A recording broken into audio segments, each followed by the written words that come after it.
Hey guys, this is your girl back, and today I'm back with a topic. The most requested video, how to improve your English vocab for NDA. So, I have this notebook where I've written everything out that would really help you. तो सबसे पहले तो देखो, आपको ना डर निकालना है अपने अंदर से कि मुझे तो आती नहीं है। ऐसा नहीं करना, जितना आता है उतना बोलो। अगर आप डेली बोलोगे, आप प्रैक्टिस करोगे, आप लिख के ले लो, आपकी इंग्लिश बहुत अच्छी हो जाएगी if you practice it daily.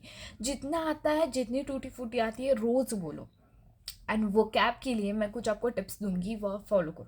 तो सबसे पहले, अगर आपने गूगल किया कोई एक नया वर्ड, आप क्या करते हो? गूगल पे जाते हो, लिस्ट आउट करते हो वर्ड्स, एंड देन आप इसको हाँ हाँ हाँ, this will not help you. हाँ, ये आपको हेल्प नहीं करेगा। आज आपने एक नया वर्ड सीखा, 2 दिन बाद आप उसे भूल जाओगे। So this is not a correct way. अगर आपको कोई भी चीज़ आपके माइंड में रखनी है, आपके आपको वो फिर ऐसे ही, सपोज आपने आज एक वर्ड सीखा विच इज़ माइल्ड, और आपको उसके ऊपर एक सेंटेंस बोलना है, like this is the mild task, I can do that. आप ऐसे उसको पहले सेंटेंस में लो, प्रैक्टिस दैट वर्ड, तो वो आपके माइंड में रहेगा। This will help you, not just going on Google and searching and then listing it down. This is never gonna help you, trust me. आप अगर कोई भी नया वर्ड सीखते हो, तो उसमें आप अपने सफिक्सेस एंड प्रीफिक्सेस ऐड करना, लाइक फ्रेंड का friendly. This will help you so much. आप कोई भी सेंटेंस बोल रहे हो, ये आपको ज़रूर हेल्प करेगा। आपकी इंग्लिश स्किल्स इससे बहुत इम्प्रूव होगी। नेक्स्ट चीज़ जो है वो है, try to see the English movies or the podcast. Listen the podcast in English. This is really gonna help you out. Let me tell you about myself, my journey, how I got this proficient in English.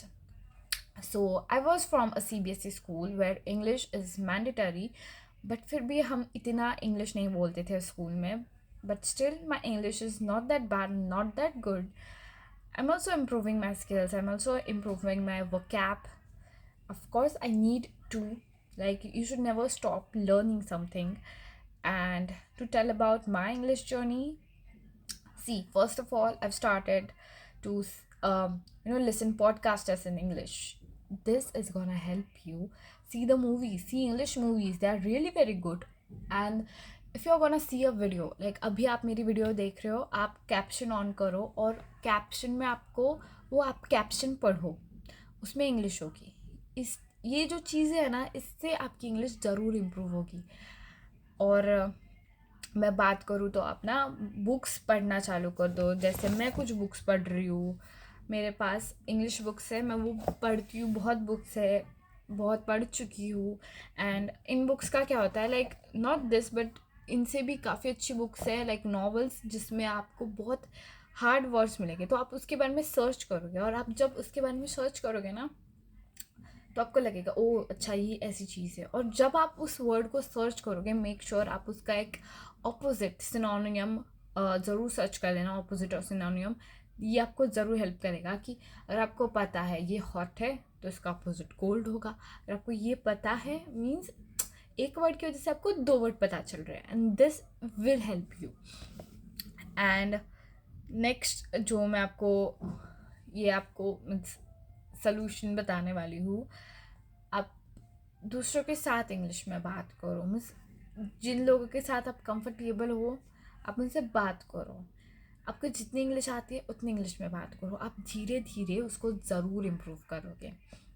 And mark my words when I say that reading can change your vocab, reading can change your speaking skills. Like yes, आप read करो। Reading is the most powerful thing that could be better, like that could better out your anything you want. Like if you're going through a long time, very hard time, then read something related to that, which will help you to move on from that things. So read, and make sure that if you're reading something, your mind is on that. Like आप सिर्फ अपनी N लेके बैठ गए, and N भी बहुत अच्छी read करने के लिए। Of course an have lot of knowledge, but आप उससे भी रीड करें तो भी अच्छी बात है। बट आप ट्राई करो कि आप नॉवेल्स रीड करो, कोई स्टोरी बुक्स से रीड करो, get out of something which can really improve you. आप किसी ऐसी चीज़ के स्टक मत हो जिससे आपको हेल्प नहीं मिलेगी। ये कुछ ऐसी पॉइंट्स थी जिससे आपको इंग्लिश में बहुत हेल्प होगी। एंड अगर आप कोई ऐप यूज़ करते हो लाइक डुओलिंगो, अगर मैं डुओलिंगो की बात करूँ, I use Duolingo for 3 months रोज़ रेगुलरली टू लर्न स्पेनिश। और अभी 6 महीने हो गए मैंने स्पेनिश सीखी। मतलब मेरे को कुछ कुछ ही वर्ड्स याद है, मैंने जितना सीखा मुझे उतना याद नहीं है। Like I know hello is होला, I know the boy is I can't like the girl is La Nina, La Mujer is woman. I know this kind of words. थोड़ा थोड़ा याद रहता है, उससे आपको ज़्यादा हेल्प नहीं होगी। पर अगर आपने वो कंटिन्यू रखा, मैंने 3 महीने कंटिन्यू रखा स्पेनिश, बट स्टिल मुझे इतना अच्छा वो याद नहीं आ रहा। बट आप सोचो आपको कितने दिन कंटिन्यू रखना पड़ेगा, उससे अच्छा आप कैप्शंस ऑन करके वीडियो देखो, आप इंग्लिश मूवीज़ देखो, आप रीड करो, ये सारी चीज़ें आपको बहुत हेल्प करेगी। और अगर आपके पास कोई टिप्स है इंग्लिश को इम्प्रूव करने के लिए तो वो कमेंट सेक्शन में दूसरों के लिए ज़रूर छोड़ के जाना, सो दैट उनको भी हेल्प होगी। और शायद इसके पार्ट 2 में मैं वो आपके टिप्स लूँगी जो आपने मुझे बताए थे। तो एक प्रिटी सा कमेंट छोड़ के जाना। अब मैं सबके कमेंट्स पढ़ती हूँ और सबको रिप्लाई आता है ऑलमोस्ट।